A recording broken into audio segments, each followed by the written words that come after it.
أعوذ بالله من شرور أنفسنا وسيئات أعمالنا من يهده الله فلا مضل له ومن يضلل فلا هادي له أشهد أن لا إله إلا الله وأشهد أن محمدا عبده ورسوله عباد الله فأوصيكم وإياي بتقوى الله عز وجل والسمع والطاعة. السلام عليكم ورحمة الله وبركاته.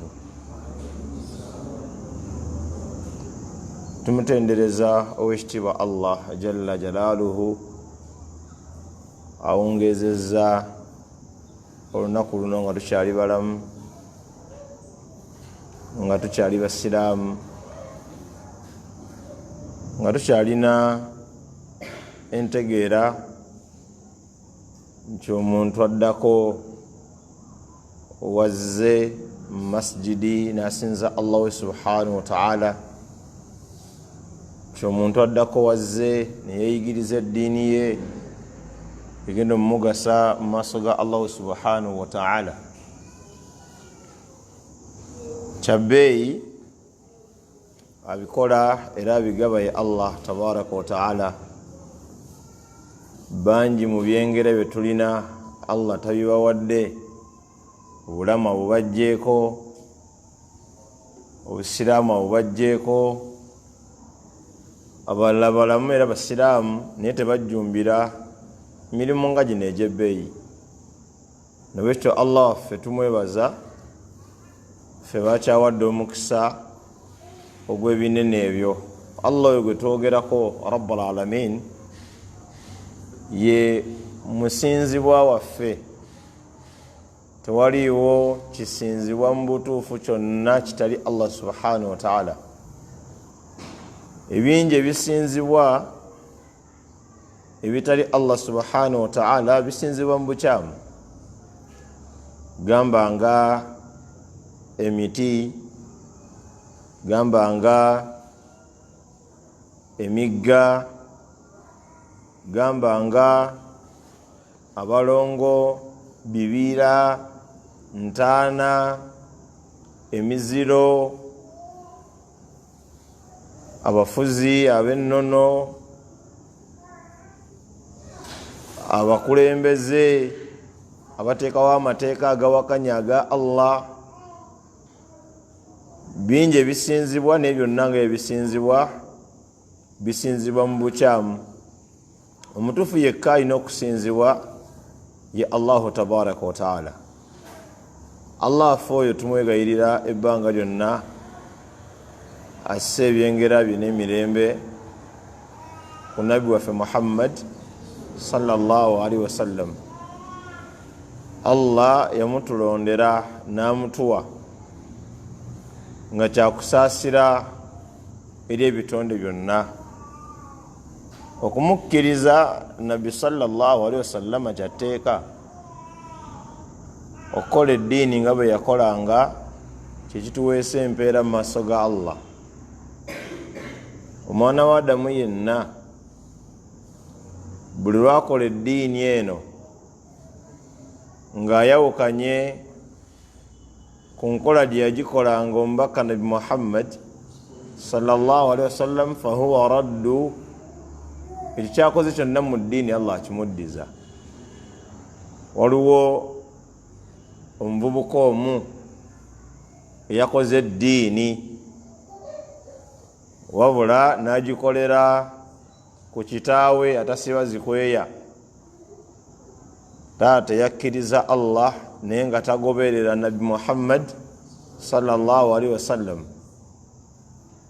Taata yabadde n'omukolo ogw'okusabira taata we mu Luganda gye bayita eddua, naye nga mu Luwarabu Luganda bagiyita dduwa y'okusabira abafu, naye Oluganda olutuufu lubeera lumbe. Kade bateeseteese olumbe olwo ne bakubira omwana, bano bannagenda bweru kukola, balina obuzibu abo mu famire ya Rabbi. buli family emanya nti gundi agenze bweru ebange etegedde nti abagenze mu banka agenze kukolerera bo nam sanga omuntu akubira muganda we nga amukolimira mwana wange mulwadde oganye okunyamba gwakolima oli mu myaka ejaganibwa ogende bweru okukola genda okole nawe omuwarabu akukubeko omuwulire bakuddize mu kikeesi olyoke ojajinge oba oyombere sente zotakola ki zotakola ng'olinga govunane yakuzaala kati omuvubuka muze yamukubira essimu ayina edduwa ya taata we namugamba nedda taata edduwa ezo ez'abafu teziri ku njigiriza ya nabi Muhammad sallallahu alaihi wasallam bwatyo Allah siwe yasomesa. Allahu akbar. Muzeyi n'atabuka kati yawadde n'essimu kye kasina yiye kubanga nawulidde amuga nti kati yogera bakamukwatidde ka audio n'asindika n'akolima n'okusaba ssente okusabira kitange abamanyi baayawukana oba eriyo abagamba tezisomebwa bwino waali alaga nti zisomebwa n'ayogera ebigambo bingi era mu byayogedde naga nti kati bw'oveeyo ebweru okukomawo wano noonya kitaawo sinze nkuzaala. Abazadde bali wano gana mawulire gemba wa gassanyu omwana bamuzaala omulundi gumu ne bw'onayogera oddamu nti siggonzaala ebyo byoliko bibyo. Okuzaala kuba kuwedde. Okuzaala okuka ntegeera y'Abaganda abamu naye so si ntegeera eyaffe ey'Obusiraamu. Era n'oga omwana nti nkuzaala okuserana kyaba kyayinza okukosebwamu nti bwe busungu omwana bwafuna okuva eri okunyiiga kwa taata we oba maama we. Naye buli taata ne maama lwe banyiiga nga banyiigidde ku kikyamu nga gwe mutuufu, baleke banyiige, baleke bakaabe, muleke akolime. Yatuse n'ogamba nti obuyambi bw'obadde ompa toddamu kubumpa ogaana otya okusabira taata wange. Gwe sigala ng'ozimusindikira alimba azaagala. Waba azirina lwaki teyazikozesezza okusabira taata we? Nam azaagala. Gwe toyomba naye sigala ng'ozimuwa kubanga eri kiri ky'omukwakulako diini gyakuzaala aba gyakuzaakola yadde nga si ntuufu. Kati wallahi ogimujjako wabaawo okulya n'okkomba essowaani takuviirakaawo. Wallahi abantu bonna abali ku nkola ze bawangaliddeko emyaka yadde nga nfu ozibakyusisa okubazza ku nkola endala. Just genda ku zakaatul fitiri wano tewali atakimanyi ne waba muwalimu nga junior nti zakaatul fitiri originale eweebwayo mu mmere si mu ssente. Naye ekisinga okwewuunyisa nti abo walimu abagisomesa 99 ku 100 basomesa ssente si mmere. Era singa akutyaza ku muzikiti noyogera ku by'emmere takuzza era ayomba era aleeta omwalimu omulala atereeze esobole okujja mu ssente ku lwaki mulimu kye bayita maaribu ukhra awo waliwo ddiiru yaabwe. Kato kimujjako omuzze ku kya nabbi sallallahu alaihi wasallam nga talaba waafunira mu kiri atembeeta kino kye yazuulako ebigambo by'amamanyi yadde nga si kyekyo kye yakolanga Mukama waffe alayhi salatu wassalam. Kakati abange basiraamu binazadde babyogera si ku kyono yekka owazina edduwa z'abafu.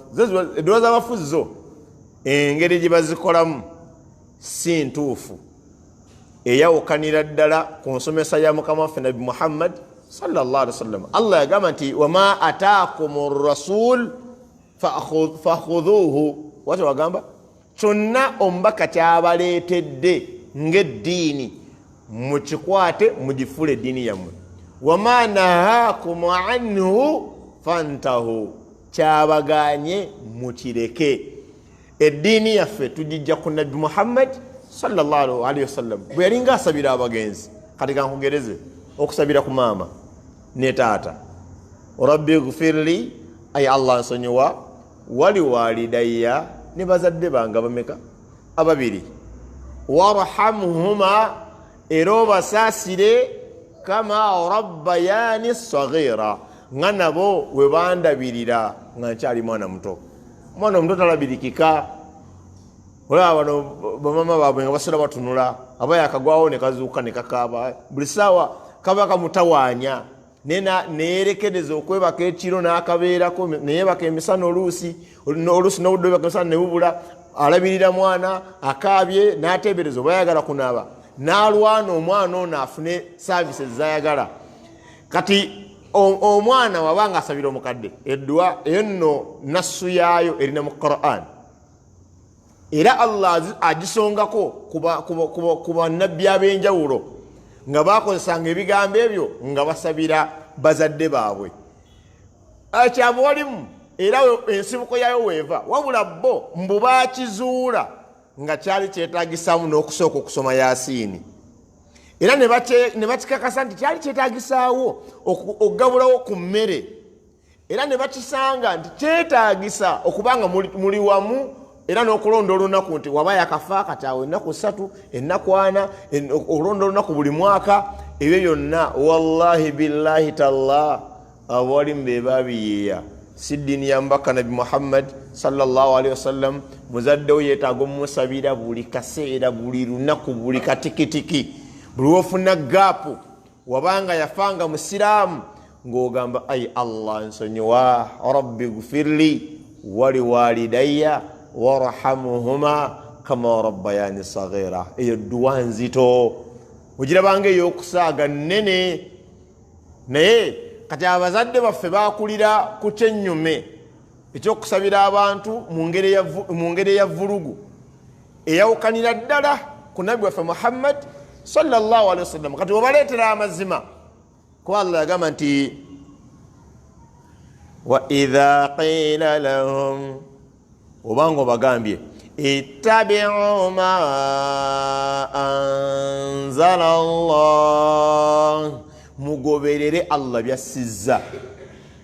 Abange kati bino byebya Allah byagamba, eno yensomesa ya Nabbi Muhammad sallallahu alaihi wasallam. Qalu bal, baganta mutuleke, nattabi'u, fe tugoberera ma wajadna alayhi abauna, betwasanga bataata nga bakola ki, nga bakola.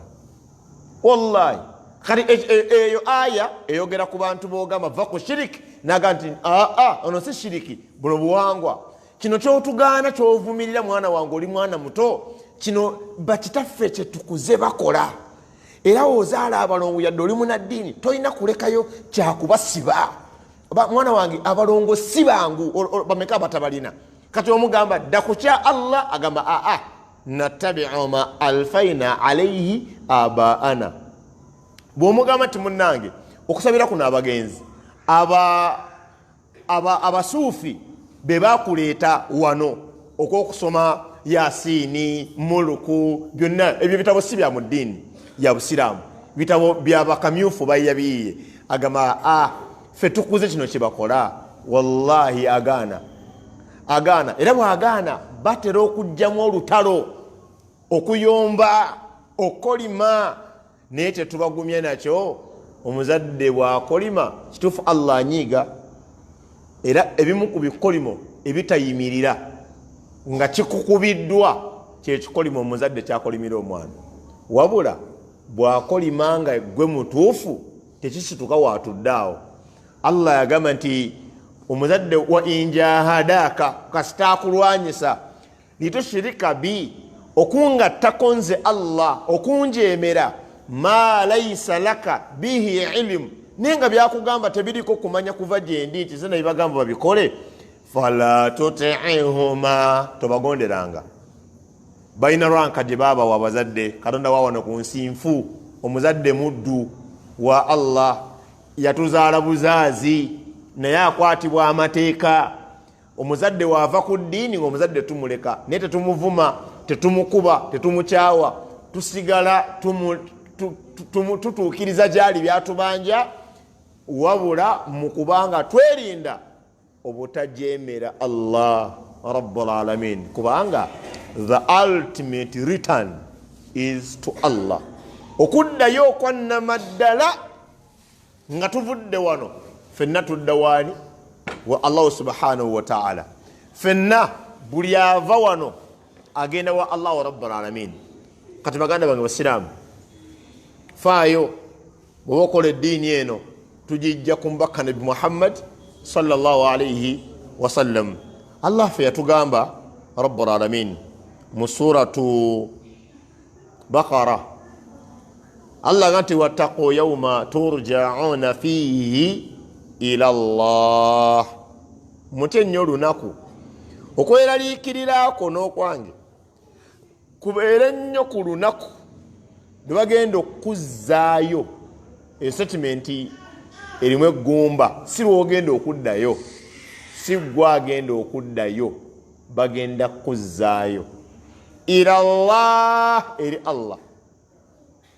Thumma tuwaffawna kullu nafsin, oluvannyuma Allah alyoka asasule buli mwoyo gwonna kyegwalinga gukola wano.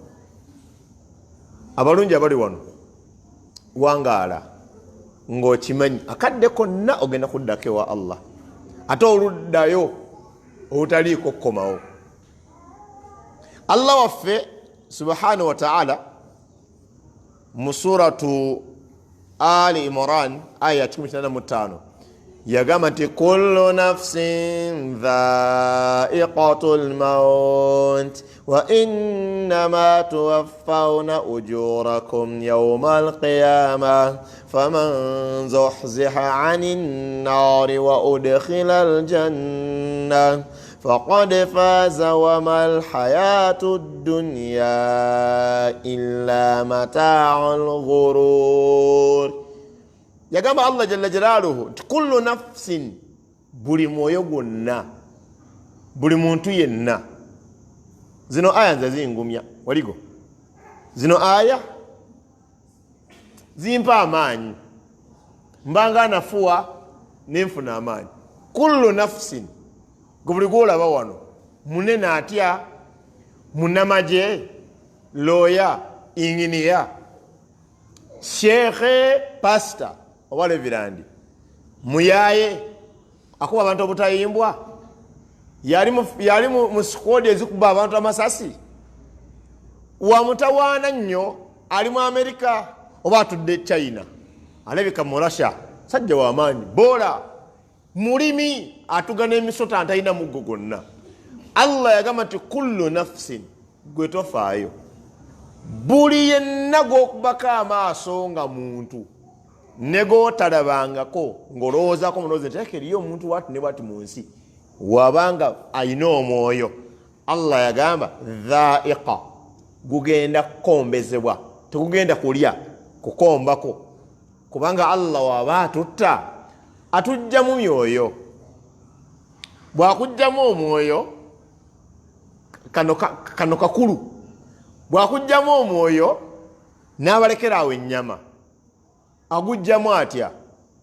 Abamu abalwaza bulwadde, wabalabako olwala, abalala babatomera, motoka nemutomera, pikipiki nemutomera, kagaali ente nemutomera, babatomera accident, nafa ennyanja, nyumba nemugwira. Abalala batemulwa, babatemula, akabazzi, nyondo, babatema, waliwo omuzeeyi gwe batunyumiza dda,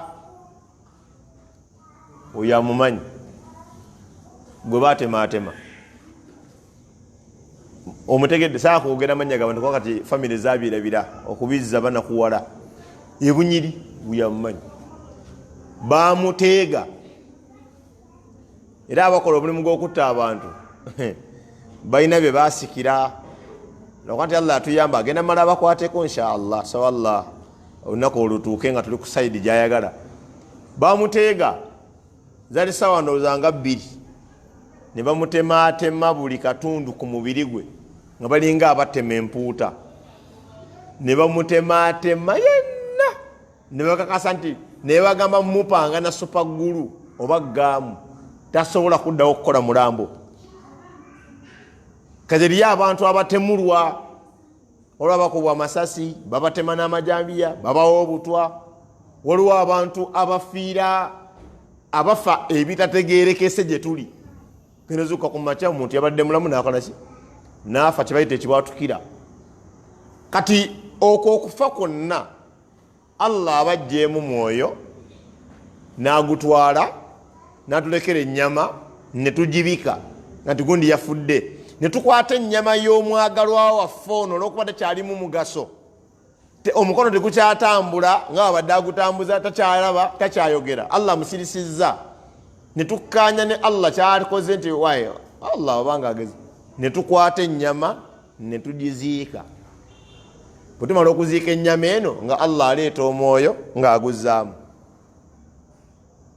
kati zino essaawa bagamba nti omukkaanya mwabali mu muzikiti tumugende mu nziike temusobola kuntuusa gye muntu ala kunziika nti banabbakwata famire yange ebakwata mikwano gyange emirala poliisi muzika mutya omuntu omulamu tatumonyaabonya nedda mumusibe wakiri naye Allah kyakola ajjamu mwoyo ne mukwata ekinyama nga kibalemeredde ne mukimuweereza olikimuweereza pata ng'aguzzaamu anti agambye dhaiqa akombesaako mukombese ku kufa kati wagukombesaako rabbul alamin wamala omwoyo guno aguzza mu nnyama yaagwo ku lwa nsonga ki gugenda kunnyonnyola obuwangaazi bwagwo Allah agamba rabbul alamin nti buli yenna omulamu olwaleero akaseera konna weeteeketeeka ogenda kusinkana Allah n'agamba nti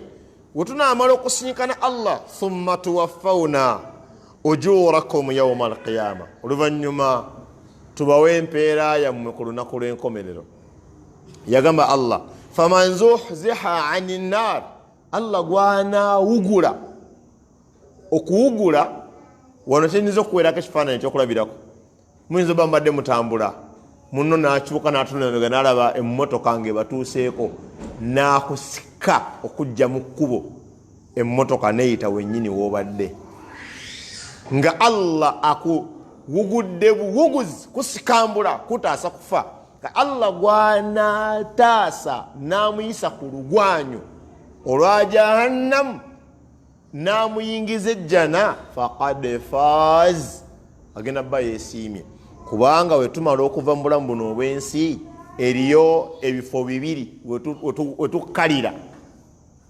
wetuva wano tulinayo station ziri bbiri waliwo abagenda staginga mu jahannamu wala iyadhu billah saba Allah gitutaase waliwo abagenda staginga mu jjana ne Allah gwanaasaasira jahannamu n'agiraba n'abagigenzeemu ye n'ayingira ejjana faqad faaz agenda bba yeesiimye n'agamba Allah subhanahu wa ta'ala nti faqad faaz wama alhayatu dunya illa mata'ul ghulul abange bulamu buno bwe tulimu obw'ensi tebulina kye buli wabula muzannyo nakigayaaza just biri awo buli fane nam gw'ofuna kyakwebuulirira ki nga omusirikale eyawummula omugenzi Kano ani ye Kanaani oyo eyakafa eŋola ofuna kyakwebuulirira ki ng'omugenzi Kano eŋola yafudde ne wabaawo omu ku bantu bannaffe oba abamu ku bantu bannaffe ne basanyuka nnyo ne bajaganya n'okufa kwe wallahi kubajaganyiza okufa kwa eŋola waliwo abayingidde edda ettaka nga tanaliyingira ofunamu kyakwebuulirira ki ku bulamu buno obw'ensi gwe Allahu akbar ne omusajja ne bamubika n'ogamba nti agende kulweyo yobadde tokkaanya naye ate mu nteekateeka z'abaziisi n'omusookayo muki ng'amusooseyo tabadde ku kitanda abadde mulamu wabula Allah agamba nti buno obulamu bwe nabawa sooli gino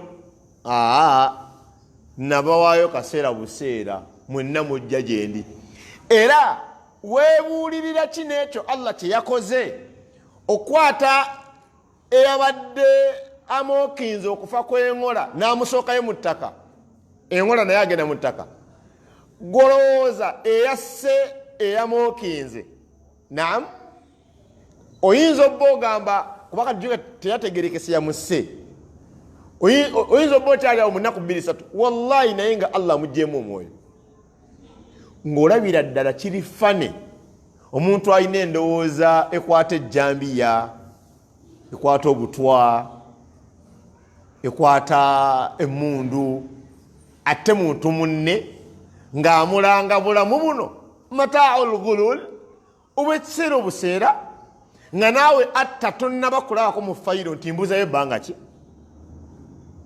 nga teffenna tuddayo maaso ga Allah kunnyonnyola abange teri kintu kigenda kuzitowa maaso ga Allah nga kunnyonnyola ku mwoyo gwattibwa mu mikono gyaffe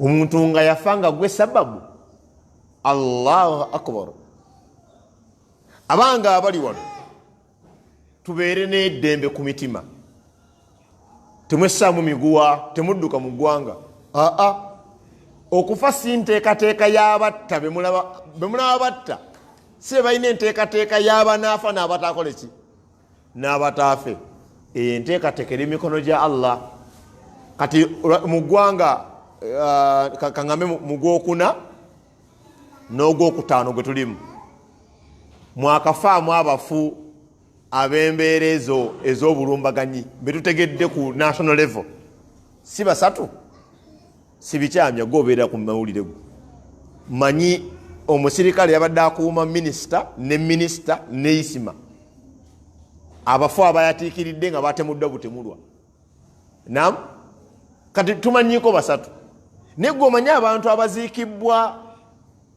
mu April ne May wano abayingira ettaka buli lunaku kati golabako bano abakubiddwa amasasi abatomeddwa emmotoka noga bannange enfudde nzena kuddukawo wano ogenda kudduka wano olage weetali bijja ekyennaku nti bino ebintu byonna Allah abikola abantu ne bawunzika nga tebabitegedde bismillah naam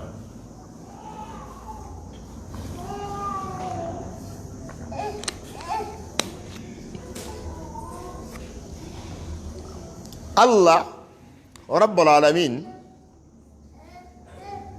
yayogera ekigambo mu suratu Luqmani yagati wama tadri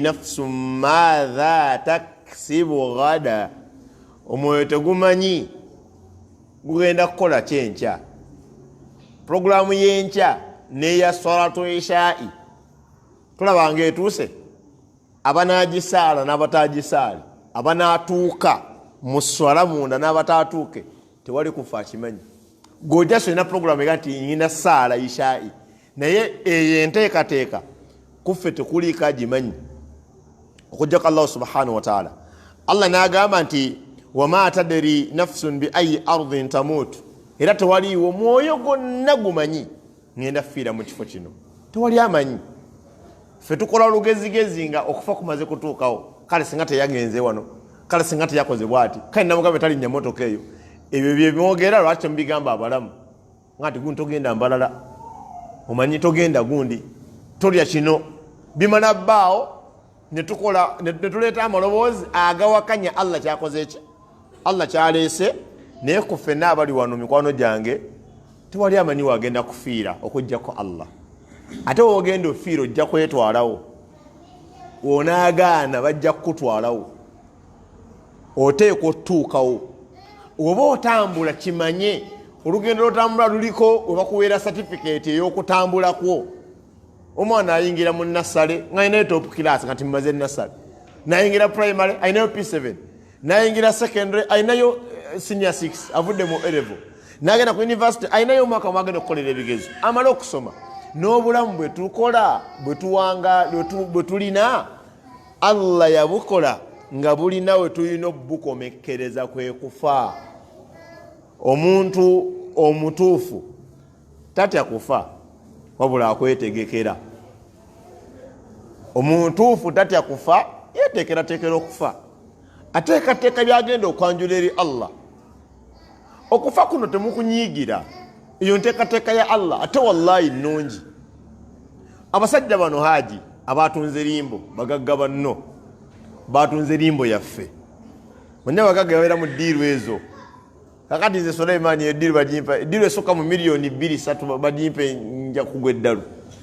Ezo miliyoni 2-3 aba bagagga abo ab'embuto, era atalina lubuto waba mubbi, simanyi jja byabba gyabitwala, beba yimirira yamirira mu ddiiru ezo ez'okubba beezo.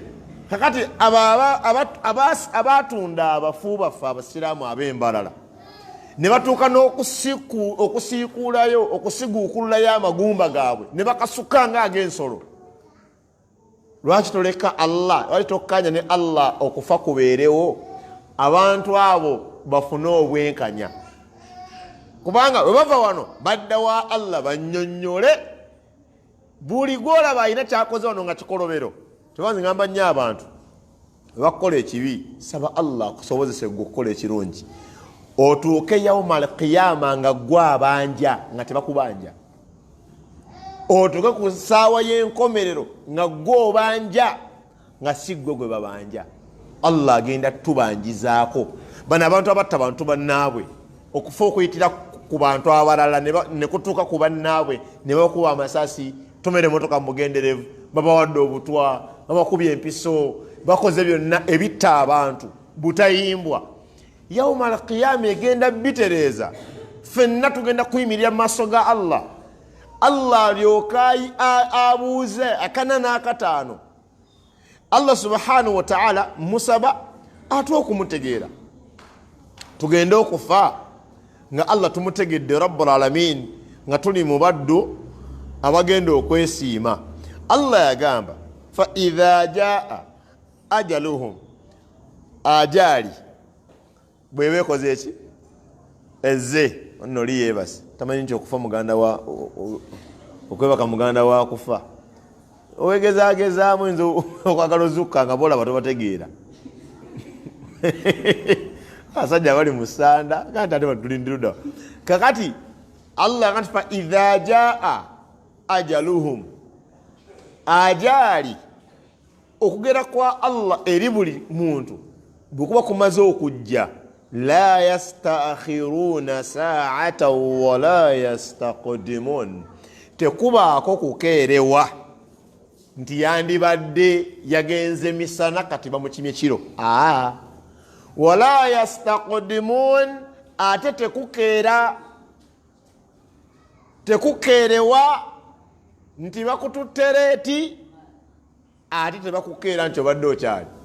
Buli gwolaba agenda agendera mu biseera walina okugendera, wabula kyoba weewala gwe kufuuka nsonga kutwala muntu gw'otaleeta. Allah agenda kikuvunaana. Okufa kweyafa Allah agenda kukuvunaana.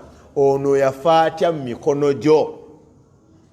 Allah waffe jalla jalaaluhu atukakasa nti buli ali wano wansi w'enjuba alina ajali ye, era ajali weeba etuuse ne bwogezaako n'ogenda mu malwaliro ag'ebbeeyi. Bwe tugamba nti tuyingire mu magye tubeere safe, ne mu magye ndaba be baziika. Bw'ogamba nti kambeere musawo sobole okwekuuma obulamu bwange, ne mubasawo ndaba be baziika. Bw'ogamba nti kanve wano mu Uganda nze ŋŋende ebweru, bannayuganda abantu bafa, ndaba abava ebweru nga baddira mu keesi wano nga bafiiridde bweru. Bw'ogamba nti bannaye obwavu, abagagga ndaba be baziika. Bw'oba otya bukulu ndabayo n'abaana bato be baziika. Kati ky'olina omumanya nti ajali erina n'enkola ekulondoola. Oba otudde mu muzikiti ng'olina kufiira wabweru, ng'efuna engeri gy'oyogeraganyaamu naawe ng'ovaawo wano. Osituka kapaalo banne kanjije nina puroguramu oba akalinya kola sipata ng'emmotoka ekukuba. Kati obwononefu bw'abantu nga bagamba nti oyo gundi yamuyise mu muzikiti, omusajja oyo balina bisiraani, buli muntu gw'abeera naye afa. Eri ajali gwe bagambe yamuyise ng'amuyise ku mutta.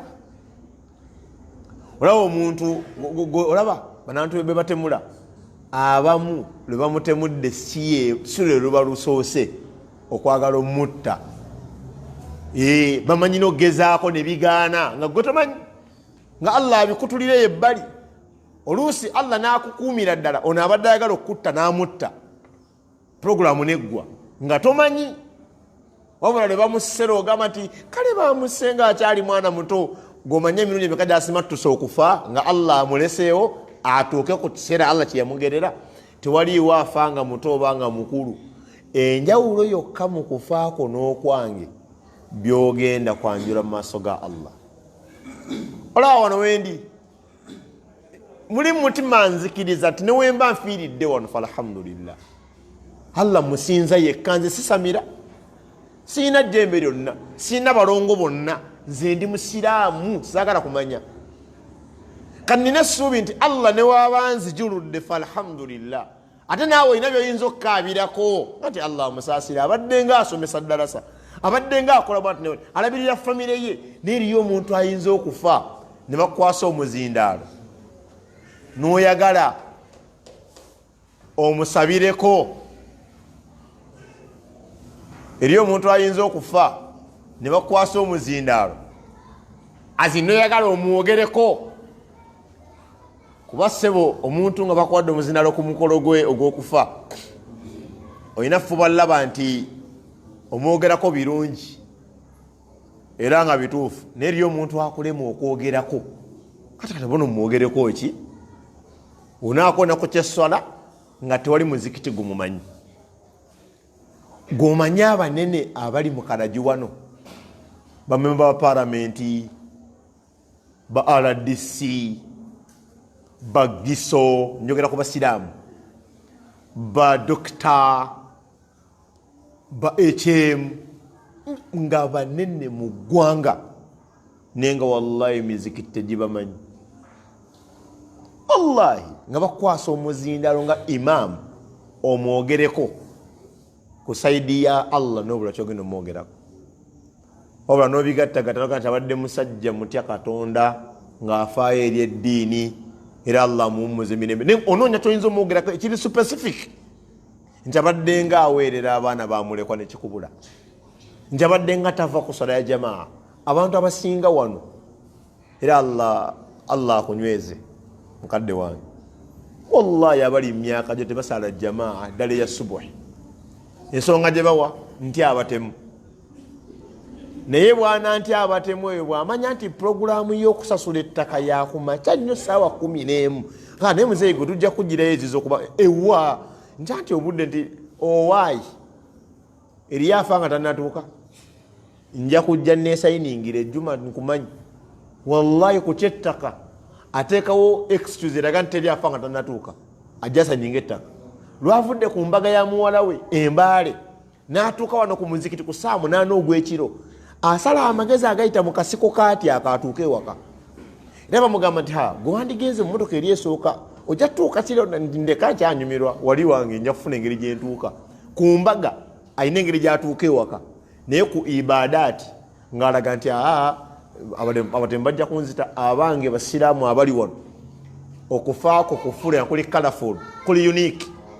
Fanga oli wa bbeeyi ng'oyita mu kulongoosa emirimu gyo maaso ga Allah. Esswala y'omusajja tebangako ya mu nnyumba. Ffe eddiini yaffe si yabatali basiraamu nti sheekhe mukulu yasalira waka. Waliwo omwalimu omu twali naye ku ttendekero nga tusoma, naye nga omwalimu oli akusobera, wallahi bayaziina ne bakima essala n'alemera mu kiraasi ng'asomesa. Nomugaa sheekhe naga nti kino nakyo kikulu, eno nayo ibaada. Babayizi bano twetaaga juke tusoma ddiini, tugenda saala ffe eyaffe nga eva buli sala wejja wallahi ng'agikereesa nga sheekhe. Mugaa sheekhe tugenda kukosa abaana bali abatasoma kiwalimu. Kubagendaga nti twalinga ne ku ssomero nga ne seeka nga ne basheekhe abasinga obungi illa Allah beyasaasira ku bitundu gye basula tebasaala jamaa naddala ya subuhi. Mba mwagala agisaale kozi mutereko ddalasa. Ffe tulinga ebaalamira okusaalira mu ddalusu, tulinga abalina cepe nti woba tosaaze tosaala. zine ebitundu ebimu gye ntambulira nga wali mu banga ab'amannya gye basula n'omalako emyezi nga tomwekanko ku muzikiti n'omukubira essimu n'agamba ku lunaku mbaayo ku katundu mbeera waka nga tajja ku muzikiti kusaala. Abange muve mu mayumba gammwe, muve ku maduuka, muyimirizeewo essala. Newonaafa amasasi, no problem. Newonaafa obutwa, no problem. Newonaagwa mu nnyanja, tebiina makulu. Ekikulu buli gw'olaba atambula mu kanzu, mu suuti, mu uniform, ayina akaseera kagenda okufa addeyo wa Allah. Ekyenjawulo ofudde otya? Allah yagamba bw'ati, ya ayyuhalladhina amanu, ajimba ngamba gwolo ne bagagga banno abange mmwe abakkiriza ba Isimayiri ngamba mmwe mweddeko abange mmwe abakkiriza, la tulhikum amwalukum naam wala auladukum an dhikrillah, temulagajjazibwa sente zammwe yadde abaana an dhikrillahi, ne bikujja ku Allah, sente n'abaana ne bikujja ku Allah subhanahu wa ta'ala. Omuddu n'abeerawo nga ye waliwo omusiraamu gwe nawulidde annyonnyola eno sizoni yakola hijja njala ogenda okukola hijja naye abaana bange akasente keefuna kagwera mu school fees, buli mwana gy'asomera miliyoni bweziti, n'amenya miliyoni ze basomera ng'ekituufu salary enaggwera mu school fees, mbu yensonga lwaki alina sente zigenda kukola hijja. So nga ate asobola okufuna essomero eriri wakati wa sente ezo, abaana ne basoma n'akola hijja kubanga liri bbanja Allah alimubanja rabbul alamin. Kale Allah atugamba esente zammwe n'abaana teyibalagajjaza neyibalekesaawo Allah subhanahu wa ta'ala omutendereza kusaala kwogera ku Allah. Abange mbanga mwogera nam mwogereko ku Allah, bazannye obutambi bwo obubeera weebuli ng'olinamu akatambi kewayogera ng'oyogera ku Allah. Gwokimanyi nti bino byetwogera ababeera ku mitimbagano gino babitereka, gwenzoloza gweweka abitereka, waliwo ababirina lwonaafa pata bagenda bizanya, mulimu ebimu ebigenda okukulumiriza wakatuuka mu maaso ga Allah bwoti otudde mu maaso ga zimalayika baseeka akatambi nga wallahi kongera ku mitawaana ku mitawaana. Gobadde okimanyi nti omuntu waabanga afudde nga badde alina ensobi z'akola ne muzoogera ku mugenzi oyo zimukosa, kati watyanga yennyini yazikola n'azirikodinga ne bazitambuza. Naam, abantu bangi bafanga bali mu ndongo, abantu bangi bafanga badde bagenda ku disco balinayo ziraale, abantu bangi bafanga bafiiridde ku bwenzi. Ebyo ne bibeera byama byabwe na Allah, naye gwe jjukira okutta ezambi n'olirikodinga. Bw'omala okufa waliwo abakusaasira banoonyayo obutambi bwayogera obuyonjoyonjo bwe bapuleyinga, waliwo abatafaayo bakwata buli bwennyini obujama ne babulandinga ku midiya, buli akalaba bwati oba oyongera mitawaana ku mitawaana. Abange baganda bange basiraamu, ettutumu lye tulina, essente ze tulina, abaana be tulina tebikujjanga ku Allah. Abaana ogenda baleka wano, naam, nalabye abaana b'omu ku mugenzi yakafa wano nga bazirise bayodde bayoole. Nkulayira Allah ekikanga bakye baafuna nga bakabika taata waabwe si kye balina kati, oba ontegeera, si kye balina. Naam, bagenda bajja bezampola nga tonnaba nakuziikwa bo ne batereera. Naam, ne bakuziika ne basigala bo ne bafuuka na bakujjukiza. Abange mubana mu mugenzi gundi wakyogera nojjukira kozi muzeeyi Allah amujjulula, Allah amusaasire, Allah amusonyiwe, nga bakwerabidde. Essente zetukola misana na kiro ne zikujja ku Allah, abamu zibatundisizza emaali y'obusiraamu okutuuka n'okutunda we basa abagenzi, limbo ne bazitunda lwa sente bagenda zireka. Abange basiraamu, sente ze tukuŋŋaanye zirimu n'okuyiwa emisayi gy'abantu tugenda kuzireka.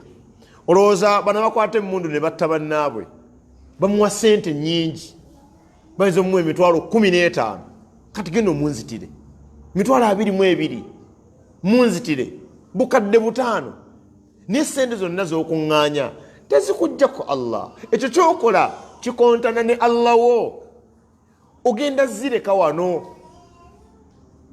Tukola sente lwa nsonga ki? Ashraf, si kuzirya.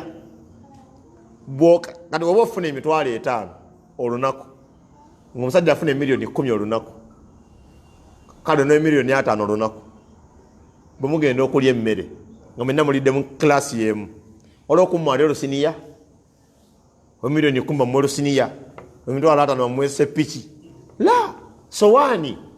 Ate Allah kye yakolera emmaali nti gy'okoma okugifuna n'obutagirya. Naam, tuli wano nabira ku haji waffe akyali ati kikyolira mu maaso ga haji n'atya ekintu eki kyekimutabula, era Allah nsaba akikuwe. Ekintu eki kimutabulira ddala, naye wekitaba ekyo mu maaso ga haji oba olya biki gwomanyi golya bintu byo. Wallahi ati weŋŋamba haji ŋŋamba Katende, kyentegeeza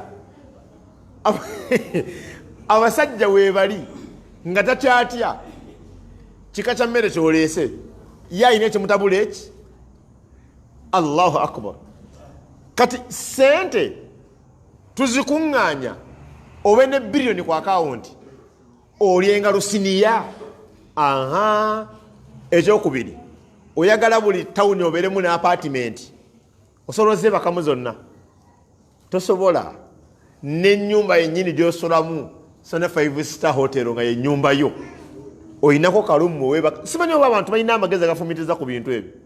Oyina we weebaka, ne wano we weebaka fe abafumbo abategeera omugaso gw'okuwasa, osangawo omuntu n'akugamba nti genda weebaka eri, n'omubuuka ne weebaka eri, oba wakatuuka naye onze bugu mulingi, n'akusindiikiriza n'osigazawo kapaati bwe kati paka kumakya. Ate abagagga muyingira leeti saa 8 wulire eŋŋombe akomyewo. Abagagga bayingira saa 2 sinnabalaba, obalaba eyo 8. Bagagga banno bayingira mmeka? 10 ayingira, 11 afulumye. Kyova nti babeera ne ku bidagala, abalenda emmaali ate baagala babba. Kyova nti abaana bakyabanyiga nnyo nga bakwata mu nsawo zammwe. Olumu akakadde kasoka akawunti atuusaayo ena gati wampadde kakadde wampadde ena nti nakodde kakadde nti nga sijjukira kuba kakadde kyokka ng'ena gyakuwa gyabadde wakati w'akakadde naye mbu teyakalabyeko. Ne lwaki bazikuunyuula? Ku lw'ensonga nti buli kakwatako okaagala, buli kakwatako. Abagagga abali wano kambayo ka method abantu bemukozesa olw'olumu weefuula atategedde, omuleka atwale kyatutte wekiba nga tekikuzza mu kyalo. Waba akomezzaawo balance, wamutumye diiru ekutuse alese miliyoni 21 zibiri, omugambe nti sula kasente ako katwale inshaallah. Weweeyo wafuluma okaabe nga zikuluma nengo zimuwadde agende. Wallahi waba abadde ategese kubba obanga abadde yabyeko data 5 abula okugamba nti gano kantwaleko 5 nga yagala abalansinga kali akakadde k'omuwadde abadde asomya nti n'akamuwa. Tuleme kubeera bantu baagala sente za kuyoola, kubanga ne bona azikuŋŋaanya Allah n'akuwa ennyumba matiribona ene dunia teri mbwenkanya, togenda gyebakamu. Olina okubeera nga evo ogobagana ne sente zo. Allahu akbar. Allah jalla jalaaluhu bw'anaakuwa sente n'ogula amataka n'abantu n'obasengula. Naam, nalabyeko oba ludda wa olwosana meya wa maki ndiye oba bagagga olufuna sente nga muleeta ebimotoka biweetiye bikwata amayumba g'abantu bikasuka mu nkonko. Omuntu n'akaaba naga nti mbaddemu kale wandiŋŋambye nenzijjamu nti ye nga ate akuzze namu abanga kasiru. Allah abalabudde abakkiriza la tulhikum amwalakum, temubuzaabuzibwa sente zammwe tezibalagajjaza, amwalukum wala auladukum an dhikrillah waman yafaal dhalika faulaika humul khasirun. Bonna abakola ebyo bebagenda okukola loosi yennamaddala. Wa anfiqu mimma razaqnakum min qabl an ya'tiya ahadukum almaut, muweeyo mu ebyo Allah byabawadde ng'okufa tekunnabajjira. Amakulu buli yenna ali wano is entitled, ateekwa okufa. Wabula agenda ofa weeteeketeeke oweeyooko ng'okufa tekunnajja. Fayaqulu, atoogambe rabbi, ayi katonda wange, lawla akhartani ila ajalin qaribe, singondeseewooko akaseera katono nga akaseera kati fa asaddaka nkole hijja. Waliwo wano abantu nala basongako obusozi singa nabogera mannya tuli ku media bayinza obasigaza ku mitima nti gundi yagana kola hijja. Waliwo wano abantu nga ku maali gye tulina twatuuka dde okukola hijja. Allah hijja ennaku zino yagondo banedda bwe byalinga osobola okukwata akakadde guno omwezi n'okadde postinga ku hijja, n'okwata 15 n'ossa ku hijja, n'okwata 2 n'ossa ku hijja, n'oleeta niyo egamba mu 2025 ngenda Makka, mu 2030 ngenda Makka, kubanga okukola hijja limu ku bbanja Allah lyabanja buli musiraamu. Niye abantu batuuse okufa nga tebagenze okukola hijja.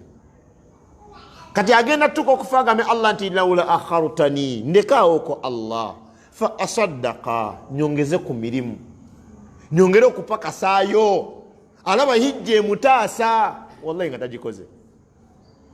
Fa asaddaqa, nyambe bannamwandu bamulekwa.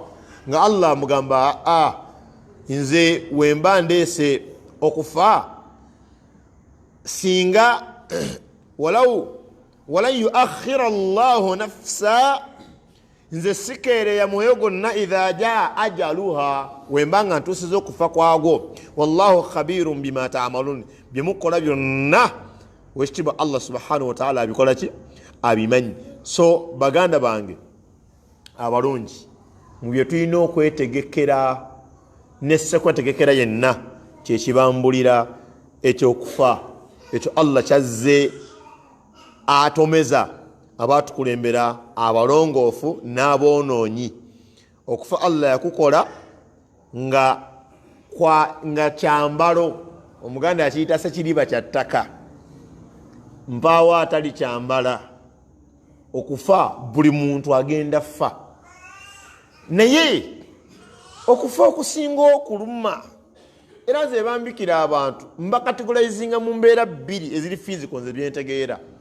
Webambikira omuntu ng'abadde agezaako okukola eddiini, abadde asaala, kakazi kattu kagezaako kwebikkirira, nga wala abaajati abo Allah abatwalira awo, abange temujjangako obutambaala, essente tezibambuza, temweyambulanga olwa ssente, temweyambulanga olwa following, okutta akasimu. Waliwo omuddu gwendaba akwata abakyala ku midiya okwo n'abalagira basseku kamerazi zaabwe nga bakola dduyiro, nga bambadde bulegingi n'obuleega, ne bakola buli subhanallah movement zonna mu kamera, naye nga abamu bali bapatula oba ebanga nika gyebabeera bambadde ne bakolera physicals mu kamera.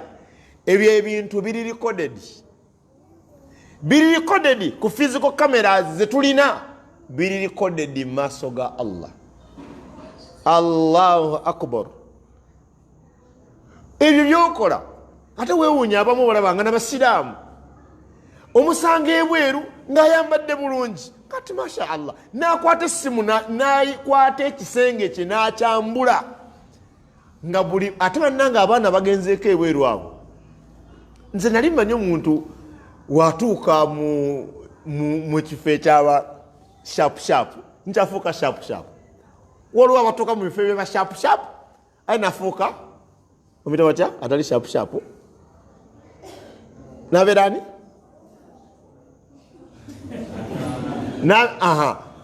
kubanga nozama mbalina excitement waliwo n'omu gwe nayingirira kuba nali mumanyi ne mugaba musiraamu wallahi kyewakoze oli mwetegefu okulwanagana ne allah yakutuusizaawo obadde ngaokwata akasimu nga kaliko rabba band anajjukira omulembe ogwo ng'essimu ya rabba band si kuba nti egwa nnyo ebigo ekuze akasaanikira kalemererwa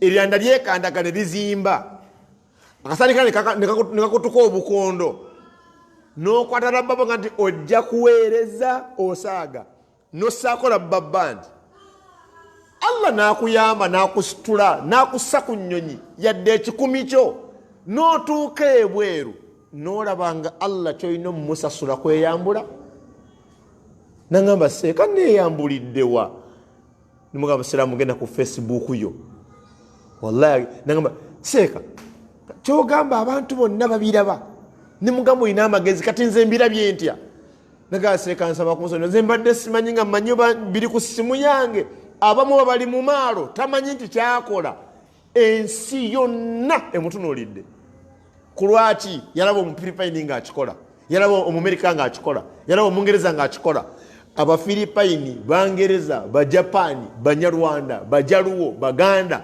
fenna the ultimate return tudda mu maaso ga allah for accountability neri ebintu byokola eri ezambi lyokola ng'obadde olina n'obusobozi obulireka ne olw'obulagajjavu n'okujooga n'okulowooza nti ogenda va wano wallahi nerikusula mu kuzikirira maaso ga allah oyo omuddu kwali ku aba musiraamu simanyi akwata abakyala n'abambula mu kamera kola booti wanika okugulu deno sikulu dismiss up down nyonyonyonyo gwe sikulaba tereza kamera nyonyonyonyo sikulaba tereza kamera ng'ayambudde abakyala ku midiya ensi yonna ebatunulidde bali bukunya byogenda okwanjula maaso ga allah nga tumaliriza eno hadithi nkulu nnyo mukama waffe nabi muhammad alayhi salatu wassalamu yagamba eva ku ibuni umar radiyallahu anhuma qala akhadha rasulullahi sallallahu alayhi wasallam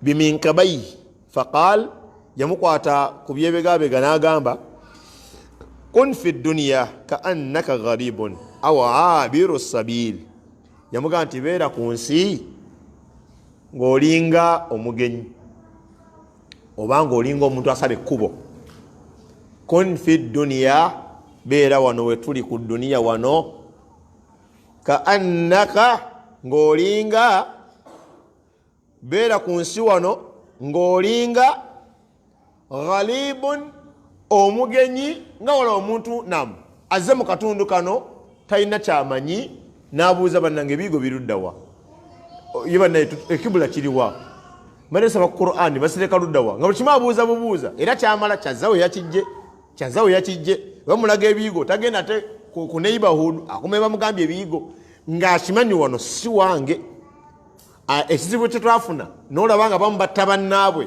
ne batunda zirimbo iye basajja abo misege isaba allah abaddu abo allah tulaga obwenkanya gye bali ne baziikula bannaabwe allahu akbar kulwaki wano balabira ddala nga waabwe abamu batta bannaabwe mbubo baveewo bano basigale amugoba ewuwe naye nga allah omubaka atuwa amagezi beera wano ng'okimanyi oli mugenyi oba ng'olinga asala ekkubo olaba akaddeko okwesa ng'osala ekkubo kampi bwe bulamu buno obw'ensi ekyokubiri asala ekkubo abeera mwegendereza era wamagamaga eno nga zijja neeno eno evayo magulu 10 eno sino traka ababodaboda nga omanyi arogansa yaabwe ne fujjo abamu baziyita bbali eri nti walaba tezikendeera wakiri atuula gati motoka nga nnyingi oba bwe zisiriikiriramu misinde olaba omubaka yalaga ekifaananyi ky'edduniya nti tobeera kuno ku dduniya kusimbako bitooke wano bugenyi obanga omuntu asala ekkubo beera n'obwegendereza tokolera wano ebikolebero ebigenda okukutomeza buli muntu wakola obwamalaaya wano mu dduniya ye muntu asala ekkubo ng'ali ku ssimu bagenda kukutomera ontegedde abdurahimu buli muntu lwalya riba ku duniya wano ye muntu asala ekkubo nga wasiba obuguwa bwaki bwengato engato eno banne tuvanako engato z'abajapani engato zivaavaamu ali mu kkubo mweyekutamiriza sabula eggaali kati kolikuba embwa eyo abange bali waka kumbe kirawo abadde avuddeko mu kyalo azeeko wano basabudde muzeeyi ali mu kusaakaanya asala ekkubo Allah tusasire ya rabbi bano banyinafe bajja ku midde ne beeyambula olwo n'abeewaana nze akaviiri wendaga akaviiri bani Allah yakola abantu emibiri gino Allah yagituwa ate Allah yagikola guvunda ate nga tegunaana kuvunda bajjajja abaffe kajjajja nga nze owange enviiri ze tasobola kuziraga mu bantu kati olwo n'abantu nga si basiraamu naye nga tebajjaako butambaala yadde wiigi babiyita byani babambala ebikoofiira ebibikka ku nviiri kubanga zaava mu nviiri kati biringa biki mugambye biki si biviiri bininga ebigundi ebyo zimanyi n'okukunyuuka zokka kati Allah amanyi obbakaddiya n'abakunyuula enviiri ekyo kimu Allah amanyi obbakaddiya manyi kubikola face kuliko amatama muntu abanga alina ettama face ye evaayo kati zino face Allah amatama amanyi okugakuba niwasigala mba njereere lina ettama nerigwa wano kati kanakalevu nekalebera nekibanga kisakiro kya nkoko wano amagumba negayimira kuba eno omutwe gulimu amagumba buli awali eggumba wasigala wakanga badde wati nobeeranga nkanga baana nga n'omuzukulu wakutunula mu maaso akaaba kiki nekiri wano walonze kawala kange bakayita umushoraike waliwo omukadde yakasitula neighbor waffe naye akaana kalaba ekintu komama wako nti owaye buzibu kinti ndoza akaana kaba kwogera kana nti ono gompadde sitalinga bano abantu abalala oyo Allah gino emibiri egitulimba agigoya n'otuka ekiseera ng'abakamera bajja wooli kukulaga abantu nga kyewuunyo kategedde ng'eryali ebbeere bakuseera obuleega tokyalina bwetaavu ng'ogenda kuleega ki oba galagawo by the way nja buuza ku bakyala abakulukulu bawulya nga genda oba nga liddayo kuba nkyalako eyo wajjajja wange ngulabira ddala kagaalo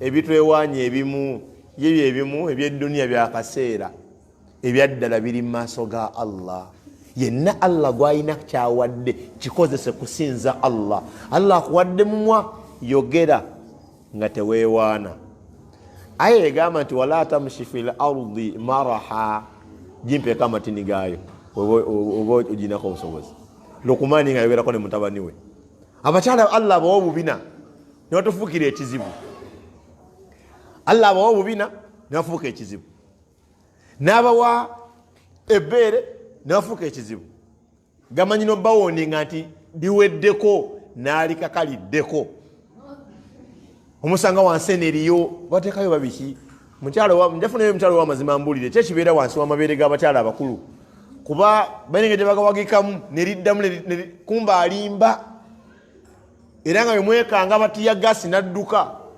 mutuukere gye mulaga nga omuntu akyuseemu kati gundi obadde otya nga ebigoye ebikoze eki nga biseeseetuse kati Allah atugaana okubeera mu nsi muno nga twewaana kyonna Allah kyakuwadde akuwadde sente akuwadde platform woyogerera Allah akuwadde mubiri gwe mulungi Allah akuwadde kuwulirwa Allah atugaana okwewaana atugaana amalala Allah yagamba mu kifo ekimu mu Quran tinewoona atumbira mu bbanga ng'otambula omenyeka tosobola kwenkanankana nsozi buwanvu Allah akulaga nti kakkana waliwo ebikusinga aye n'agamba tosobola kwasa duniya tosobola saba Allah nzinamu atuwa okumutegeera nga tetunaba kudda gyali basiraamu okufa weekuli ate kwa mazima abamu batyo bigamba abantu imbu basobola obbakuuma mbu nga si banakuwavu enne duniya Allah mwe yatuleeta erimu embeera za mirundi ebiri erimu okusanyuka ate erimu okutya, erimu okukaaba. Kati omuntu asaanye yeesootinge nga tanadda mu maaso ga Allah jalla jalaaluhu. Nsaba Allah atuwe okulongoosa. Nsaba Allah rabbul alamin atusonyiwe ensobi zaffe ng'ebitonde. Nsaba Allah subhanahu wa ta'ala akuume enzikiriza yaffe paka tulumusisinkana jalla jalaaluhu. Nsaba Allah subhanahu wa ta'ala abalina abaana Allah batuweemu obulongoofu, abatalina zadde nsaba Allah alibawe ate nga ddongoofu. Nsaba Allah omulezi w'ebitonde jalla jalaaluhu ateere baraka mu maka gaffe Allah agatufuulire ekifo ekyokutebenkereramu. Nsaba Allah subhanahu wa ta'ala asaasire bakadde baffe abakyali abalamu abakuumira eddiini yaabwe, abakyali abalamu nga si basiraamu. Nsaba Allah batusiramulire. Nsaba Allah subhanahu wa ta'ala atufuulire enkomerero nga yakwesiima gye tuli. Kabuli zaffe Allah azigaziye n'ez'abafu baffe abafa nga basiraamu. Nsaba Allah subhanahu wa ta'ala atufuule emikwano gye atugye mbalabe be. Nsaba Allah atulwanire entalo zaffe ez'ekyama n'ez'olwatu. Ayi Allah gw'omanya abatuyigga otumiza omusu, Allah bali mu bufuzi bwo rabbul alamin. Ayi Allah tubakwasizza yonna gye bali. Tukusaba Allah olongoose emitima gyabwe. Tukusaba Allah obateeka okutya mu mitima gyabwe gakolobero ge bakola ago. Tukusaba Allah wekibanga woosazeewo okufa kwaffe nga kwa masasi, kwa kutomerwa mu motoka, kwa butwa, kufiira mu buliri. Ayi Allah tutte nga tuli basiraamu. Subhanaka Allahumma bihamdik nashhadu an la ilaha illa anta astaghfiruka wa atubu ilayk. Assalamu alaikum wa rahmatullahi wa barakatuh.